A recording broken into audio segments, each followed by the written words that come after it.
The right way to care for a bird depends on the type of bird. In general, opt for a cage that is at least twice as wide as your bird's wingspan.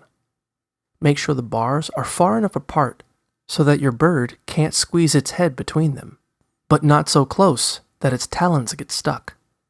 If possible, get a rectangular cage rather than a round one. Place the cage in a warm, comfortable area away from drafts, direct sunlight, and excessive noise. Line the bottom of the cage with newspaper to catch droppings and old food.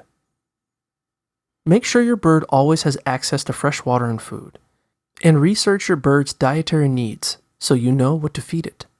Most birds are social and playful, so be sure to provide perches, toys, or even a companion if your bird is a type that thrives better in pairs or groups. Change the paper in the cage daily, and clean your bird's cage thoroughly at least once a week.